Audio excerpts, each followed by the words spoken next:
Coming up on this episode of Nintendo Cartridge Society, we're excited to announce a bunch of announcements are about to be announced. It's dangerous to go alone, so the Nintendo Cartridge Society goes with you.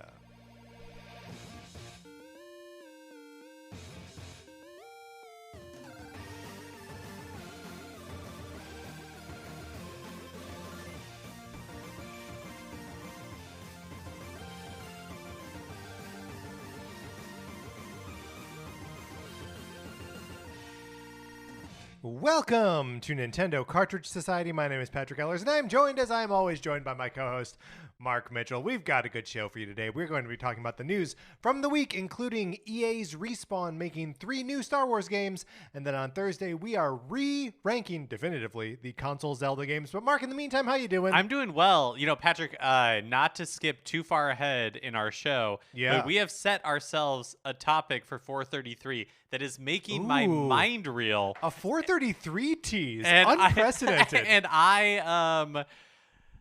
Ever since we decided on the topic, it's like all I can think about. I think we've set a difficult task for ourselves, and I will say no more. I would say that the more difficult task would be not thinking about it between now and when we get to 433, because we usually don't hit that segment until we're like 20 minutes, 25 minutes into the episode. So, listener, if you simply cannot wait, go ahead, skip ahead, listen to that conversation, come back, tell us how it went, because we are on pins and needles, I think.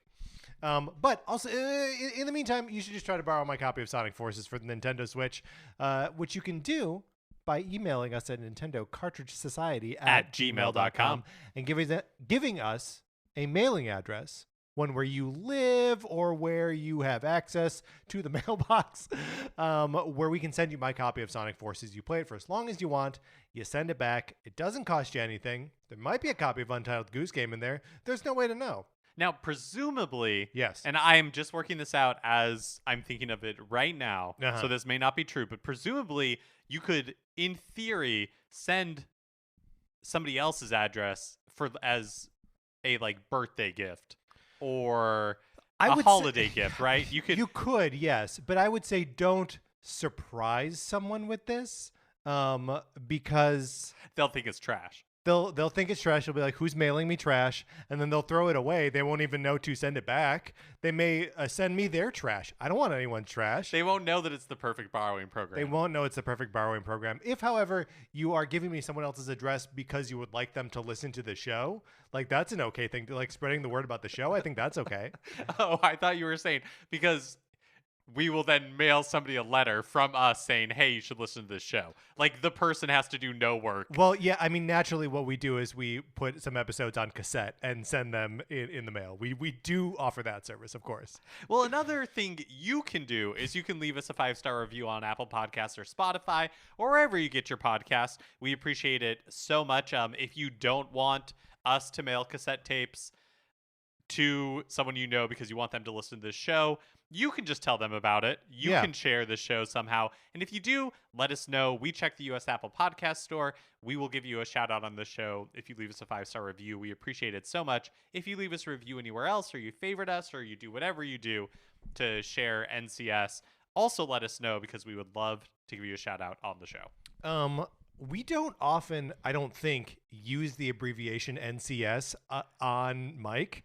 Right? I think we generally, it's like when we're talking about Dragon Quest XI S Echoes of an Elusive Age Definitive Edition for the Nintendo Switch, we like to say the full names of things. I was just sort of taken aback. I'm sorry. I should have, you know what? I didn't even really think about it. I'm having a lazy day today. And those words were coming up and I was like, do you know what? Not this time. Gonna roll with it. Yeah. I'm not going to say 3 full words. Feel free to abbreviate the show however you deem appropriate, both Mark and the listener. It's just I was surprised to hear it. It genuinely, I was like, oh. Yeah, as we do this show for longer and we both get older, we're not going to be able to surprise each other like that anymore. No, that's true. So I will count these among our precious few remaining surprises. Here's a surprise. Not really. Kirby month is coming up in March. We're getting a brand new Kirby game in the form of Kirby and the Forgotten Land. Sounds good to me. Is that not the name of the game? I believe it. Okay, great. But the whole month leading up to it, we are going to be playing Kirby games like we've never played Kirby games before, which means we need some input from you. What games would you like us to play? Do you have any Kirby memories you'd like to share? Anything like that would be helpful for us. Email us at Nintendo Cartridge Society at gmail.com. Or get us on Twitter, wherever. I'm very much looking forward to this. March is coming up way soon. It's February, right? As this episode releases, we are February 1st. We've got 4 weeks until Kirby month begins. Yeah, I can't believe it. It's coming up so fast. I'm very excited for it. There is so much Kirby that I don't know. I think it's going to be a lot of fun. Also, Patrick, I just want to make super clear that what I was intending to say is that as we continue to do this show, we will get older physically and our hearts will be frail. So if we surprise each other like that, we will end up killing each other. Not that we won't continue to surprise and delight each other through the life of this show. Mark, right here now, I want to apologize for having made that assumption that you were saying that we wouldn't be able to surprise each other as we got older, just because we would become boring and bored with each other. I don't think that'll ever happen. But we may, in fact, have frail hearts. Mark, it is time for us to get into what we've been playing this week. So let's get into it.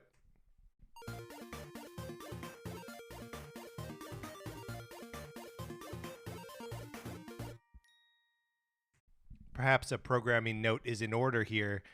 We are recording this episode a little bit earlier than usual for our news episodes. We are recording on Saturday afternoon. So I have been playing Pokemon Legends Arceus, but I've literally been in possession of the game card for 24 hours. So I am not very far into the game. Well, you've at least put 24 hours in, I put at least 24 hours into it nonstop. I've been playing it since I picked it up. No, I've probably got 3 or 4 hours in the game.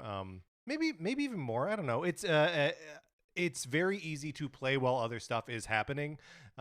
And at this point, I spend a lot of time when I'm just like running around the open world, catching Pokemon, battling them, listening to like podcasts and stuff, because it does it retains a lot of the kind of grindiness of regular Pokemon, but just while being like 1,000 times more interesting. Like I'm really enjoying the time I've spent with this game so far. It doesn't feel to me like it is a revolution of Pokemon, but I think it is just taking some of these smarter like open world game design ideas, applying them to what is still Pokemon, right? And just making it the sort of like most enjoyable form of that. Yeah, I have said before that I didn't intend to pick it up, and I still don't think I intend to buy it. But when the reviews came out and early impressions from people that have been playing it, in the last 24 hours or so, it looks way more interesting than it did from the previews to me. Yeah, I mean I had an experience like right before coming over here to record with you today, where I was like, climbing up a mountain, or not really climbing up, but like walking up a steep hill. And I was sneaking around because there was a Geodude I was trying to get behind. And this Geodude was like, kind of like, like making big shoulders at like another Geodude. And they were like, kind of like sizing each other up. It was just like, I'm seeing these two Geodudes in the wild. And that instantly makes the fact that I'm about to fight one of them and capture another one way more interesting, right? Like they're not just weird little machines in this clockwork world. Instead, they're like creatures that are interacting.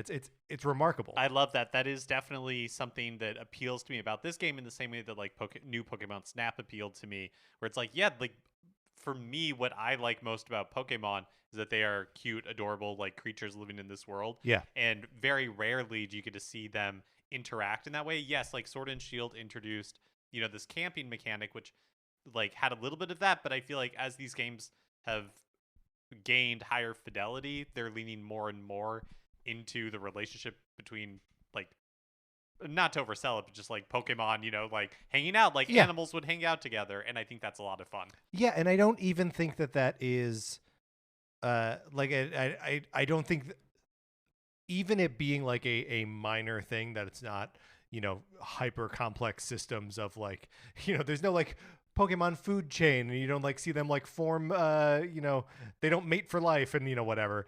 But like just a little bit of the illusion goes a long way.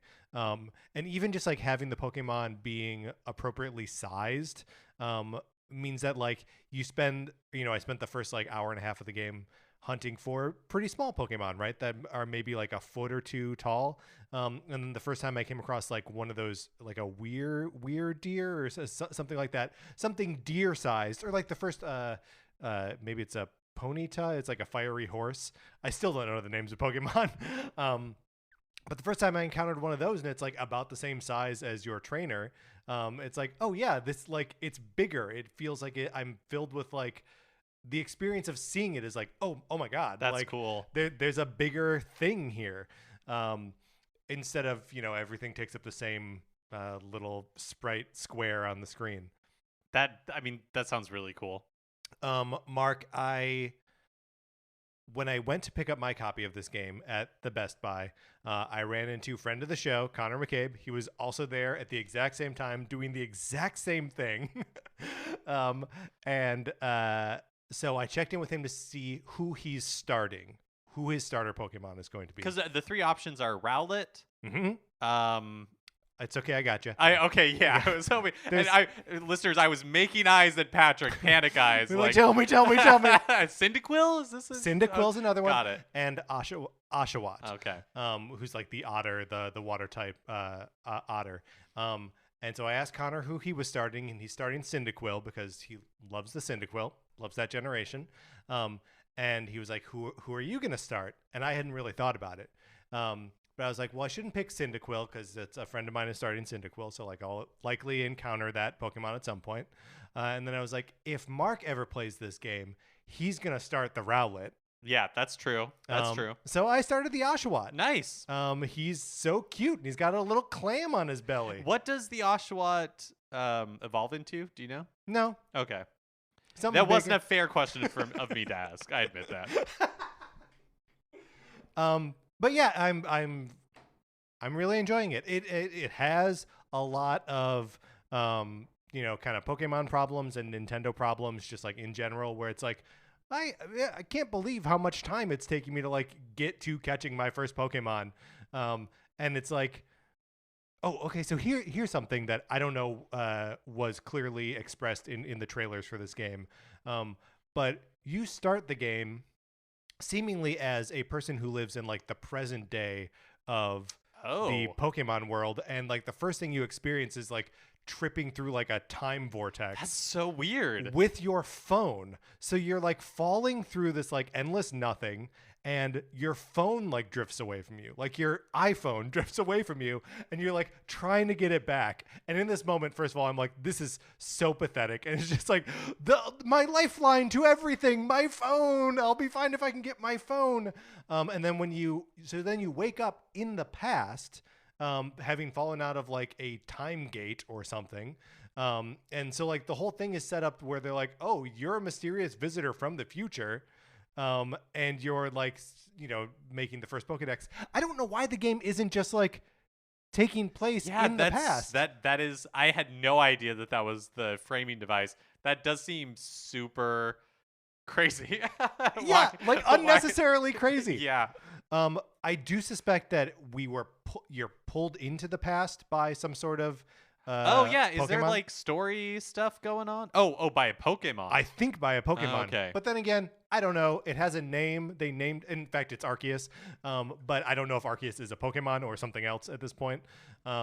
So yeah, I gotta, like, I was flabbergasted that there was a time travel component here, and not just like taking place in the past. It kind of when you were describing that, it reminds me of the beginning of Mario plus Rabbids, which also has this kind of like strange framing device where you're a like little girl who likes video games, programs video games, and has like programmed the little Hoover Rabbit thing. Yeah, and then these Rabbids show up from another dimension and suck all that Mario stuff in, and that's how the two get combined. Well, and that there is like a combining headset, right? Because one of the rabbits it's the VR like headset that you're wearing at the very beginning of the game. It's also weirdly like the conceit of Hyrule Warriors.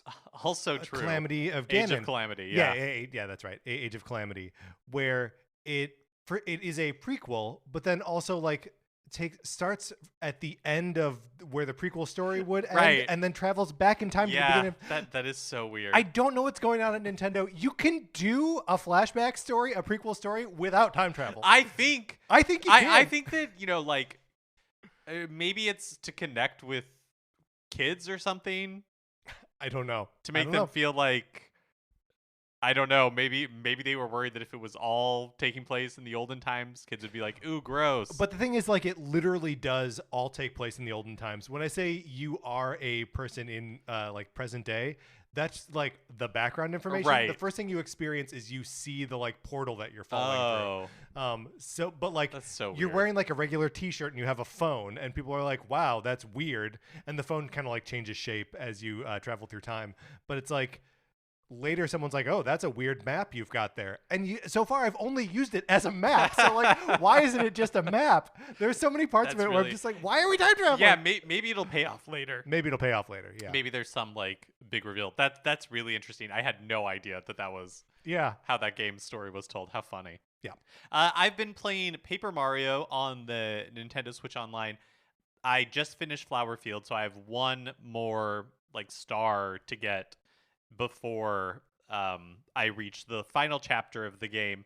But I think we are applying a little pressure to myself by re-ranking the Zeldas. We're turning the screws. We have other Zelda stuff lined up later in February, in theory. Anyways, I've got to get back to Skyward Sword. You got it. I kind of did it to myself, but now I'm on the cusp of finishing Paper Mario, and I'm relatively on the cusp of finishing Skyward Sword.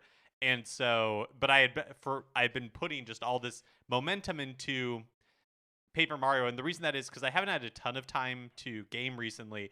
And so when I do play games, it's just for, like 30 minutes here, 15 minutes here. Yeah. And Skyward Sword, I personally I just don't enjoy playing not using motion controls. I don't like the stick controls that they added.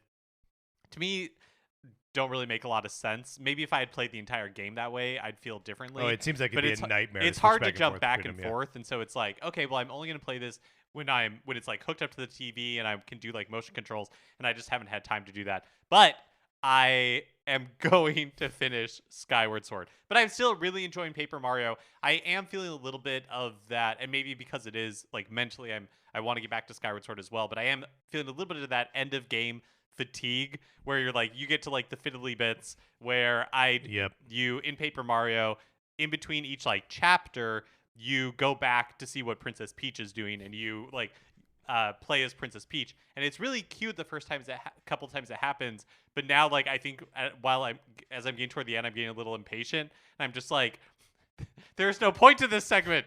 Like, let me just get back to being Mario. But it's that's so funny. I feel like there's also a point in every Mario RPG where like I don't want to do the combat part of it anymore. Where like I just want it to be regular menu-based combat, and like I don't want to do the timed thing anymore. Like, let's just assume I do it all right, because it's just like easier to like just push the button and like watch it play out. Like I know how to do it. I feel like they should reach a point where you're just like, okay, now this timing thing is just on autopilot. Yeah, I agree. Or at least like because in Paper Mario you don't really get your attacks like level up for sure, but you're still doing like 5 points of damage. Right. And enemies have a total of like the boss I just fought had 60 points. Right. But actually the boss I just fought was really cool. It was one of the first enemies in a while where I had to like strategize and think like, oh yeah, how am I going to do this? It's a big cloud, and every time you hit it, a little cloud would pop out. And then at the end of like the clouds, or at the end of your turns, when the cloud is beginning their turn, they would all the clouds would come and attack you, and then they would like inhale all the little clouds, and they would get 1 point of HP back for every cloud they inhaled. And so, it just took a little bit of like, okay, like what strategies do I have? Which partner is best for this? Which badges should I equip to be able to like take this out quickly enough? So it was a lot of fun. I see. Then it's like that kind of thing where it's like, oh yeah, so the strategizing is really important, and then that it still comes down to like, oh, did I push left on the joystick enough times so that Bowette can Bowette? Can like slap the thing enough times. That's exactly what it came down to. Yeah. Well, I'm excited that you are approaching the end of that game. I'm still also playing Banjo-Kazooie on the Nintendo Switch Online, but that's a little bit more slow going. As we were coming into Pokemon Legends release date, I've also been trying to finish up Spider-Man on the PlayStation. I'm playing it on PlayStation 5, and I'm so near the end of that game, like the end of the story, that like every time I turn it on, I'm like, okay, I'm just gonna like power through to like the next story beat and just like finish these. But it's a game that is built on distracting you, and like really does a good job of like putting you in Peter Parker's shoes and being like, here are the things I want to do, but then all these like crimes are popping up, and you're like, I can't just ignore that. Someone's being mugged. So I've ended this last week. I've actually played a lot of Spider-Man, more than I anticipated, and I'm still not done with it. So who knows when I'll even get back to that? Yeah, for whatever reason, I tend to get like begin to start feeling frustration towards the end of games. Yes, even with something like I haven't played Spider-Man, but something like that where you're like, oh, but there's like all this other stuff I want to do. Yeah, and I usually a lot of times I will go and do it, but I also feel a little sense of frustration where I'm just like, but I kind of also just want this experience to be over. Like, I want to just be able to say I am done with this and put it away. Well, and so there's something that has I like Spider-Man a lot. I think just like living in the New York and being Spider-Man, flipping around is all super compelling and is fun. And I know this is a Nintendo podcast, so I won't talk about Spider-Man for too long. But one of the things I find really frustrating about that game is that the more you progress through the story, the more like enemy encampments appear on in Manhattan, because you are introducing more like Spider-Man villains. So like their henchmen are now setting up camp in like these different places. So as I'm playing the game and as I'm like fighting criminals and like as I'm doing good things, the city is getting worse. And it's just like, well, what's the point?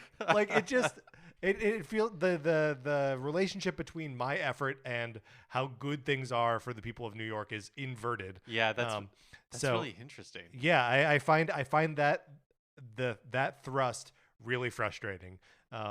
So I don't know. The counter says I'm like 87% of the way through the campaign. So like I want it at this point. I just want it to be over.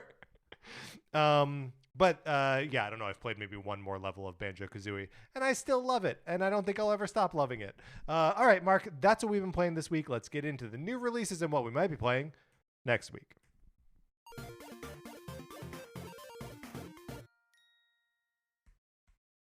There's not really anything of note this week coming out. I feel like probably the most notable aspect that we didn't talk about when it was announced a week ago or 2 weeks ago. So today, February 1st, the Life is Strange Remastered Collection was supposed to be released on Switch in addition to other platforms.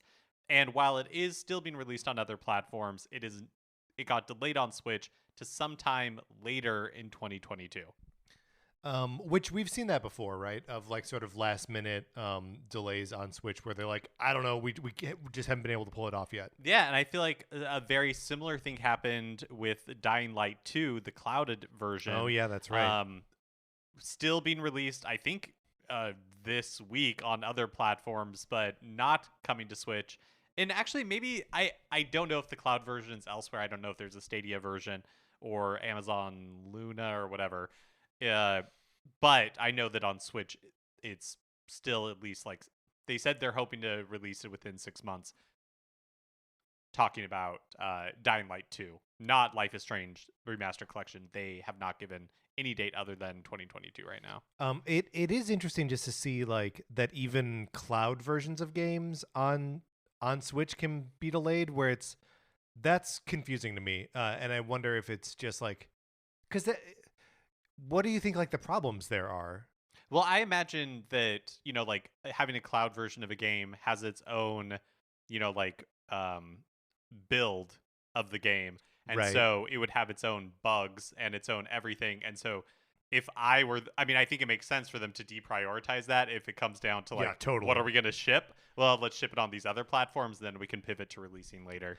I guess my main question is like you brought up like the other streaming platforms, and like is there like fundamentally a different build between Switch streaming and Luna streaming? Yeah, and that's a great question. I would guess that this is purely a guess. way outside our depth. Yeah, here. absolutely. But I would guess that, yes, there are subtle differences, that it's not like you just push a button and it'll work on all the cloud platforms. Yeah. But because I'm sure that the technology that powers Stadia is probably different than powers Amazon's, right? There's probably like nuances that are different. Yeah, that's even though probably they're all right. Yeah. cloud versions. So my guess is that they are similar but different enough that it's not like you can just lump them all together. I wonder if there's any like prioritization to like decreasing latency on specific platforms, and if like that's what you have to tune those to, or what. It's something that I wish I knew more about, but I'm not going to look into it, and I'm also never really going to experience firsthand, because like anytime I've messed around with cloud gaming, and mind you, I've mostly only done it on the Switch, that it's been a kind of disappointing experience, that I would rather just play something natively. But yeah, if you want to play Life is Strange Remastered, which is not a cloud version of the game, you're going to have to wait a little bit to do that on Switch. All right, Mark, let's get into the next segment.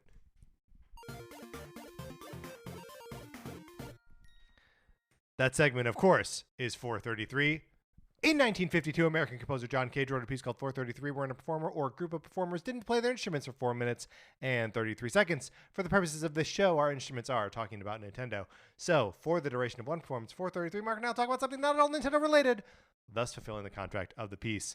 Mark, today we're ranking songs, and not just any songs, but songs from the movie musical Chicago. Yes. Patrick and I have talked about this before. This movie, this soundtrack lives in our heads 24 hours a day, 7 days a week. Yeah. It's not even fair to say rent-free. I think I'm paying it rent for it to live in my head. Yeah. I really enjoy this movie. The music is really great. Yes. I often wake up singing with these songs in my head. It is just the life that I live. All right. So, well, and you can like the life you're living, or you can live the life you like. But we still have to rank all these songs. Let's just quickly run down the list of all of the tunes, and so everyone knows what we're dealing with here. First is the overture / All That Jazz. Next is Funny Honey. Then When You're Good to Mama. Then Cell Block Tango. Then All I Care About. Then We Both Reach for the Gun. Then Roxy. I Can't Do It Alone. Mr. Cellophane. Razzle Dazzle. Nowadays. And then the Nowadays reprise and Hot Honey Rag. Right. And the Nowadays reprise / Hot Honey Rag, we are leaving it on here as like a separate like song, even though it kind of just is Nowadays again.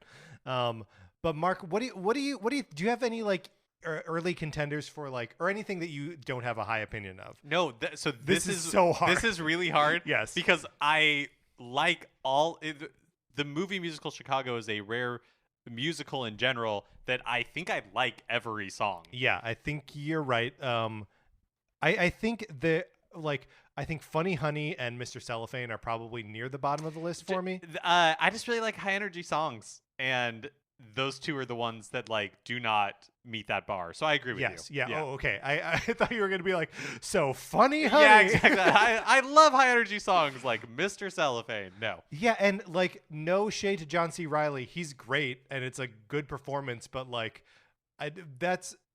when he's putting on like the clown makeup, it's one part of the movie that I'm just like, I don't go along with, right? Yeah. Where I'm just like, all right. Mark, we've already talked for 2 minutes. We're Oh like my halfway gosh. through this thing. Okay, all right. So those are at the bottom. Those are at the bottom. Can I tell you what I think is probably my favorite song?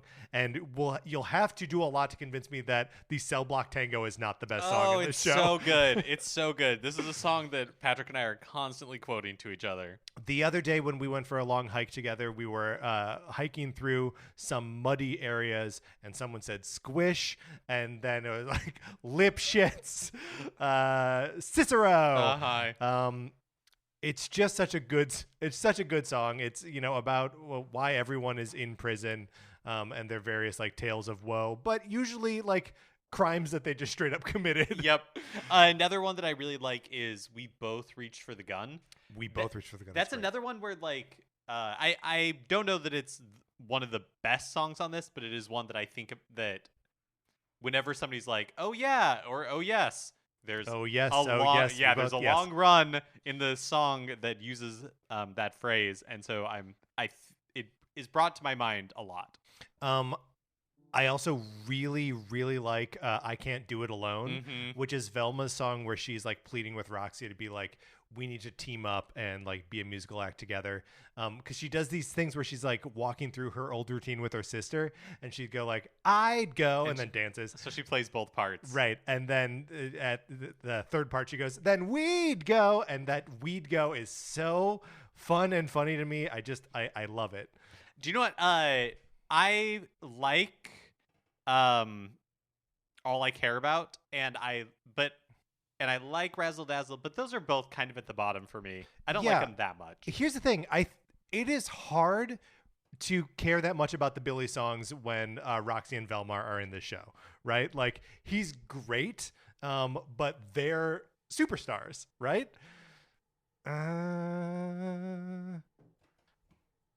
Geez, Mark. Also, I mean, When You're Good to Mama, that's a great song. Mama's Good to You. I don't know. I don't think we're anywhere near being able to rank this. Okay, Cell Block Tango, followed by... Oh, Mark, that's the end of the recording of 433. I guess we'll never know. Cell Block Tango #1. I guess we'll never know the rest. We were accompanied today by the piano quartet, 2 sharps, 1 flat. All right, Mark, let's get into the news.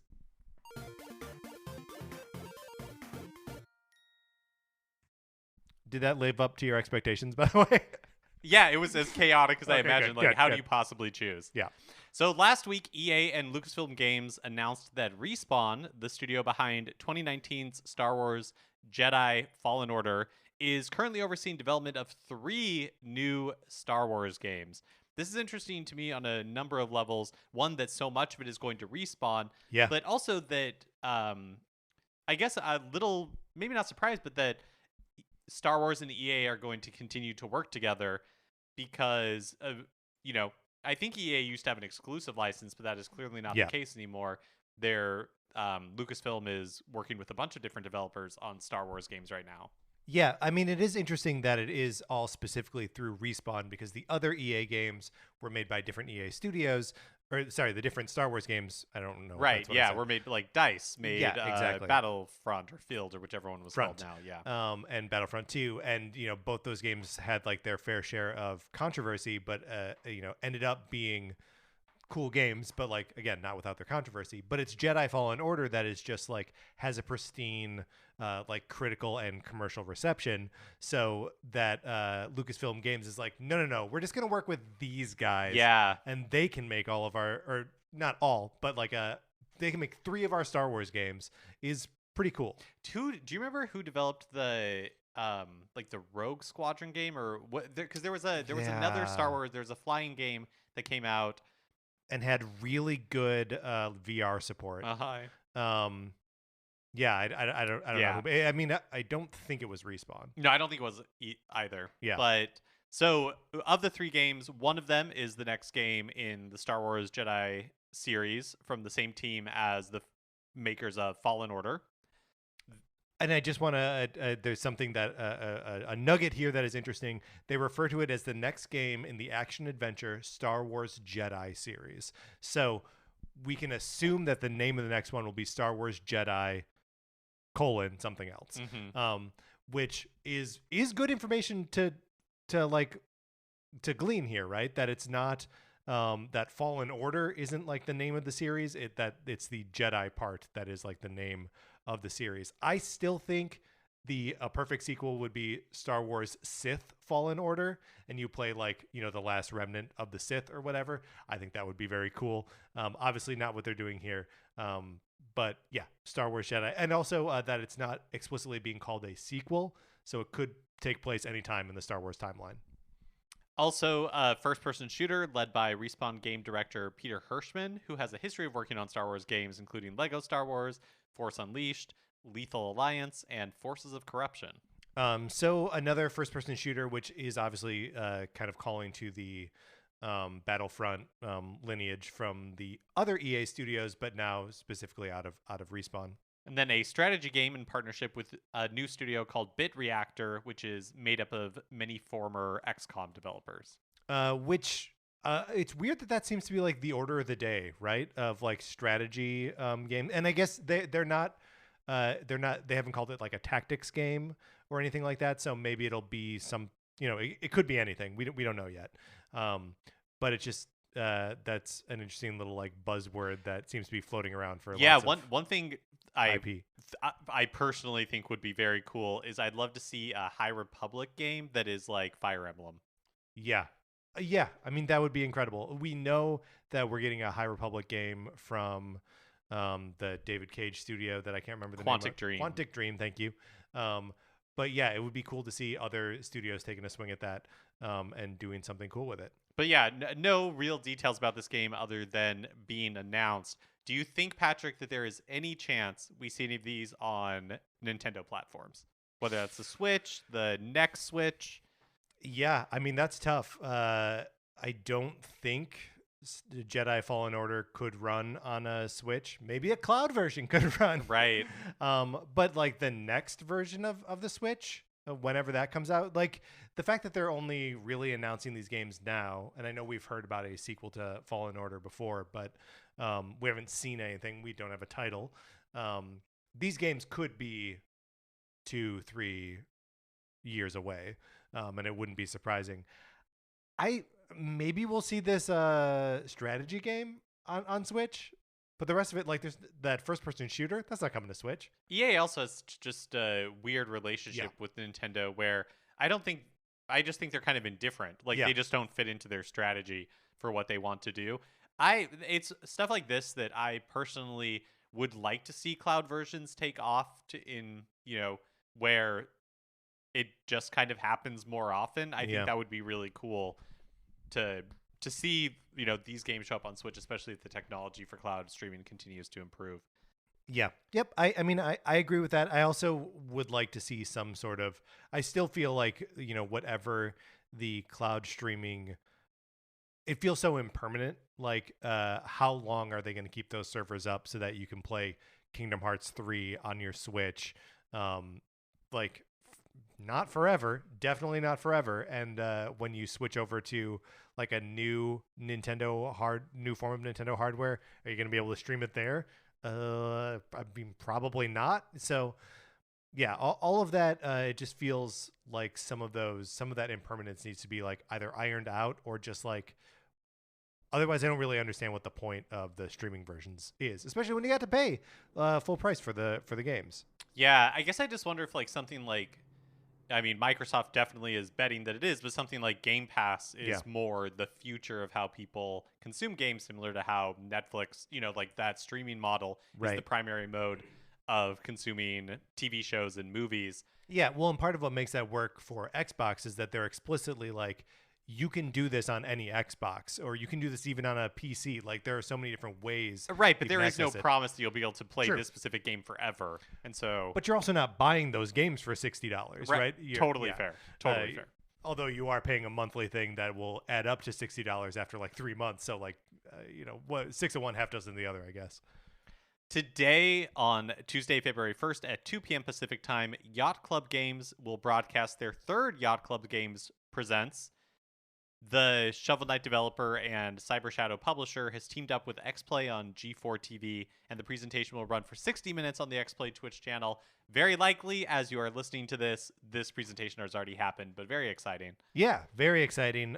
Evidently, the last one of these was 2 years ago, which I sort of can't believe. It feels like it just happened. But it's cool to see a smaller publisher, especially one that makes a game that I like so much, have like a hour-long presentation of stuff that they're up to. And one that they're promising like big announcements. Yeah, huge even. Yeah, all caps huge. You mentioned, Patrick, here that Shovel Knight Dig is the only game we know about from Yacht Club that hasn't been released yet. Yeah, I mean there has been, the Shovel Knight Pocket Dungeon, and now, like a year, 2 years ago, Cyber Shadow. But yeah, it'll be interesting to see like what else they have coming up, because they can't talk about Shovel Knight Dig for an hour. But yeah, it'll be just fun to have like another little roadmap. Yeah, an hour is a long presentation. So long. They've also pivoted not that long ago from being just a developer to also being a publisher. So like you said, we'll be interested to see what comes of that. Yeah, Cyber Shadow famously being a game that they didn't develop but published. Yeah, it would be cool to see if they have made more, if they have more relationships with developers and are putting out some other cool games. Well, I think this raises the ever-present question: does this make a Nintendo Direct more or less likely to happen? Oh, okay. This is a great point, Mark. I did mention that I have now a theory about Nintendo Direct. I think Nintendo Directs, I think we're going to get one. I think we're going to get one soon. Ooh. Just because, look, we know we got Kirby coming up in 2 months. And we just had Pokemon. I feel like Nintendo was getting out of Pokemon's way, just so it could speak for itself and be itself, and people could discover it on their own. And now, I think we are weeks away from a new Nintendo Direct. That's just what I'm feeling. Exciting times. I mean, in some way, aren't we always weeks away from a Nintendo Direct? It's just a question of the number of weeks. Before or after. There was a time when we were like a year away from the next Nintendo Direct. Yeah. Let's not dwell on that, No, because let's not. that makes me dizzy thinking about the implications. Sonic Team Creative Officer Takashi Iizuka gave an interview with Games Radar, which includes some intriguing bits of information about the forthcoming Sonic Frontiers. On the setting, they say, quote, "With Sonic Forces, the team set out to create a compilation of high-speed Sonic action games that flipped the usual Sonic storyline on its head, taking place in a world where the Dr. Evil Eggman had prevailed." Just a quick sidebar here. Listeners, I'm sure you hear us talk about the Sonic Forces borrowing program all the time, but did you know that that's the premise of Sonic Forces? We don't really talk about the content of the game all that much. No, in fact, almost never. I did know that. I did know that was the premise of the game, because I have played some of it. Within this new storyline, speaking of Sonic Forces, or excuse me, Sonic Frontiers, that's what it's called? Yes. Yeah. Okay. I do think it is a little bit of a problem that it has the same acronym. They're both just SF. It's a problem. Okay. So going back to the quote and back to speaking of Sonic Frontiers, they say, "Within this new storyline and world, we created new Sonic environments and characters like the villain Infinite. With Sonic Frontiers, we are challenging ourselves to deliver an all-new style of Sonic action-adventure. We're once again expanding the Sonic universe, bringing in new environments and additional features to create a totally new type of open zone experience." First of all, I love that when you're talking about Sonic games, you don't call it open world, it's open zone. I love it. Me too. But otherwise, he didn't say anything, right? Well, in that vein, there's a quote here on making sure Sonic stays fast in the game. Quote, "We pay extremely close attention to getting all the little Sonic details right to make sure that Sonic's signature speed and characteristics remain consistent across every gaming iteration. With Sonic Frontiers, we'll introduce new combat styles to bring Sonic's signature dexterity onto the battlefield, and the new exploration options obviously play into his iconic speedy nature." What is being said there? What does that mean? It doesn't mean anything other than, yes, I know Sonic is supposed to be fast. Uh-huh. Right? Like I think that's all he's like. The interviewer was like, "Hey, so how are you making sure Sonic stays fast?" And he's like, "We understand that you want Sonic to be fast, and we've designed a game where he'll be fast, doing new things with speed." It's the Sonic promise. It is the Sonic promise. Capcom's latest financial report, which published last week, shows that the company is having a strong year so far for fiscal year 21-22. Sales are up 35.9% from the same period last year, and operating income is up 43.9% from the same period last year.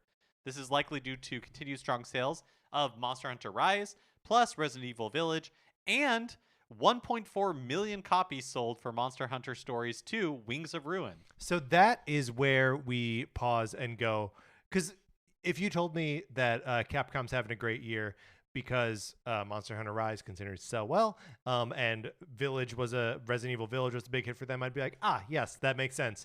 Those are big selling, like high profile games that people expect to sell well. But then Monster Hunter Stories 2 Wings of Ruin selling 1.4 million copies is a big deal. It looked cute.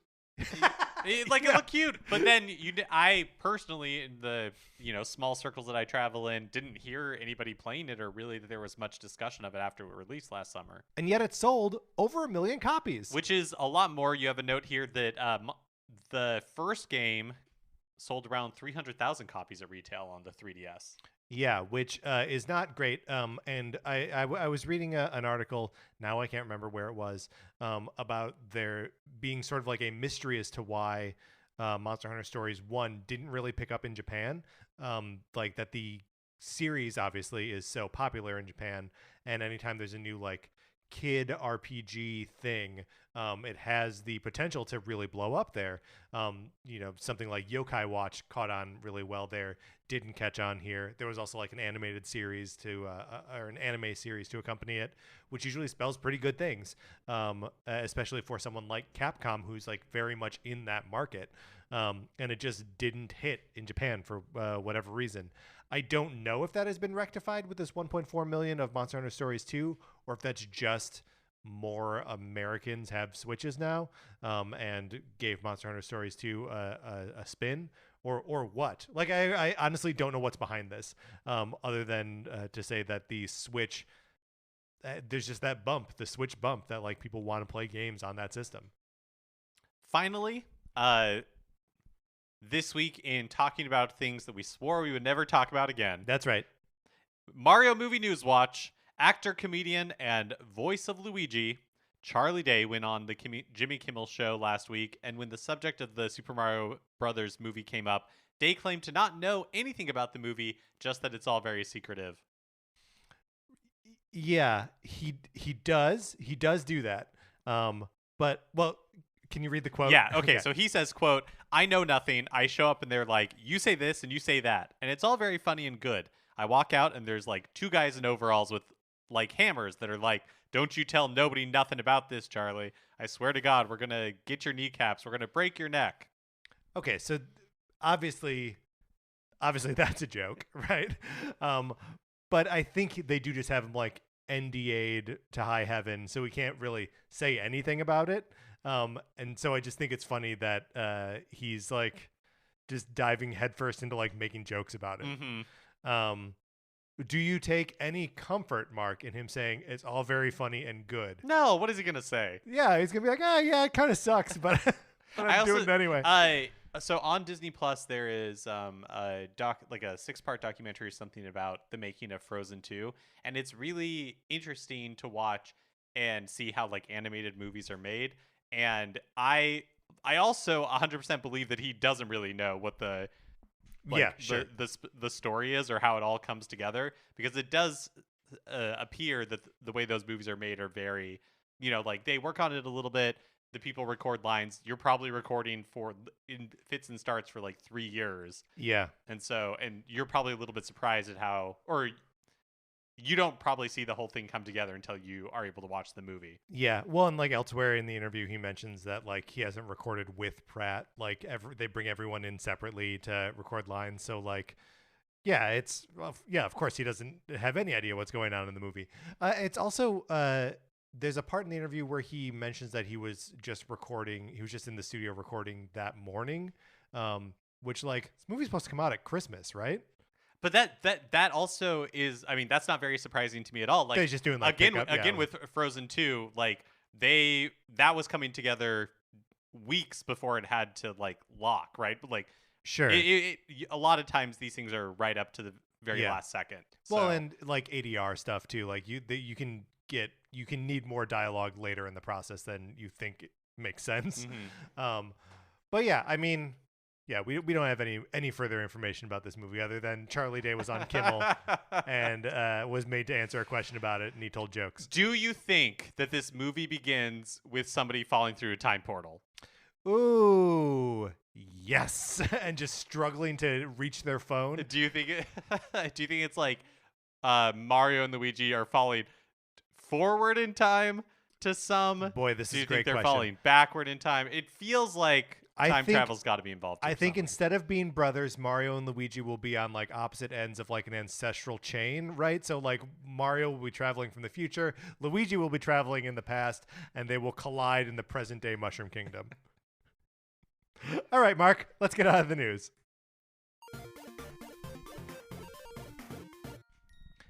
All right, that's going to do it for this episode of Nintendo Cartridge Society. Remember, please rate, review, and follow us on Apple Podcasts. If you like the episode, you can share it on Facebook or Twitter or wherever you share stuff. We appreciate it when you do that. You can follow us on Twitter. I'm at Patrick_Ellers. Mark is at MKE Mitchell, and the show is at Nin Cart Society. We also have a Facebook page, which is just Nintendo Cartridge Society. Olivia Duncan made our logo. Our theme music is provided by 8-Bit Betty. You can get more of his music by going to 8bitbetty.com. or by listening right now. For my co-host, Mark Mitchell, this is Patrick Eller saying, now we just got to wait for Keegan-Michael Key to go on Jimmy Kimmel. Then we'll get some real info. Thanks for listening.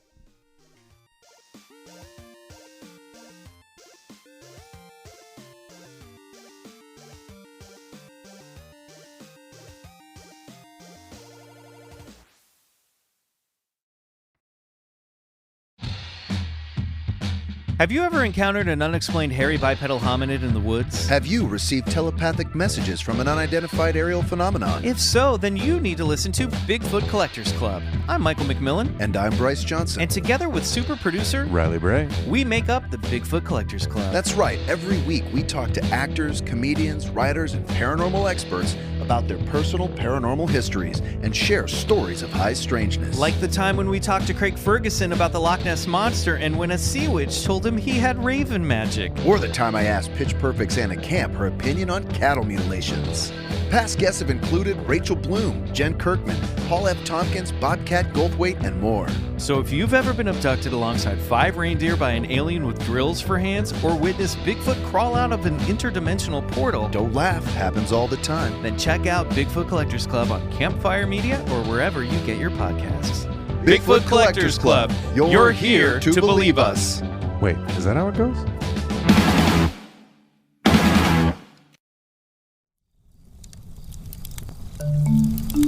Campfire.